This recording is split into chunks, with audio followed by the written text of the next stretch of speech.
बच्चे सही कैरियर का चुनाव कैसे करें?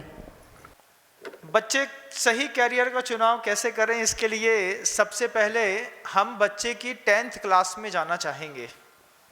हम देखना चाहेंगे कि 10वीं क्लास के बाद जब बच्चा सब्जेक्ट चूज करता है, निश्चित करता है कि मुझे मैथ लेनी है, बायोलॉजी लेनी नहीं, कॉमर्स लेना है, आर्ट लेना है, तो क्या बच्चे को उस वक्त अपना विज़न पता रहता है कि हम क्या लेना चाह रहे हैं, उससे क्या बनेंगे?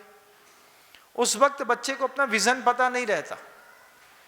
आप खुद अपने जीवन में अनुभव करके देखिएगा, 10वीं के बाद जब आप 11th क्लास में गए थे, चूंकि आपके सेक्शन के सारे लोगों ने बायोलॉजी ले लिया तो आपने भी बायोलॉजी ले लिया, और फिर जीवन में वो बायोलॉजी कभी काम नहीं आई।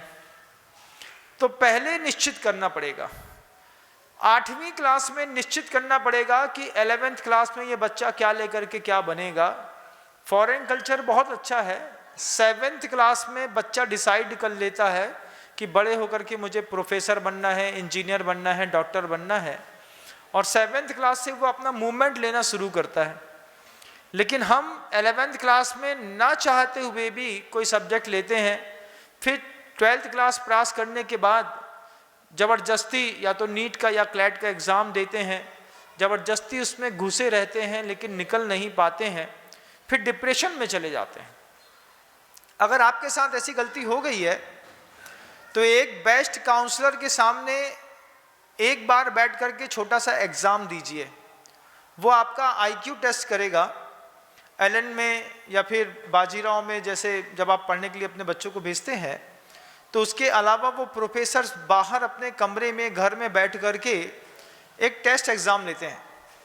टेस्ट एग्ज़ाम लेने के बाद वो आपको 100 क्वेश्चन देते हैं करने के लिए, आपने करके उनको फाइनल दिया और वो आपका एवरेज वैल्यू निकालते हैं। एवरेज वैल्यू निकालने के बाद वो बताते हैं कि बच्चा आपका 65% है, एवरेज है 45% है, 95% है, 99% है। और उसको निकालने के बाद जब वो बताते हैं कि आप इस फील्ड में ना जाएं तो अच्छा है, इस तरीके से किसी विशेषज्ञ की बात मान के भी हम अपना भविष्य सुधार सकते हैं। हम देखा सीखी जब हम प्रवाह में दौड़ते हैं तो कई लोगों को ज़रूरत होती है तो मुकाम तक पा जाते हैं, कई लोग लौट करके अपनी धाराएं बदल लेते हैं। इससे अच्छा है कि काउंसलिंग करने से पहले एक एग्ज़ाम पास करिए। वो एग्ज़ाम कोई भी अच्छा मास्टर ले सकता है, वो आपका आईक्यू टेस्ट करेगा, और आईक्यू टेस्ट करने के बाद अगर वो कहता है कि आपको इस फील्ड में नहीं जाना चाहिए, आप उसको अवॉइड कर दीजिए, दूसरी फील्ड चूज़ करिए, निश्चित आपको सफलता मिलेगी।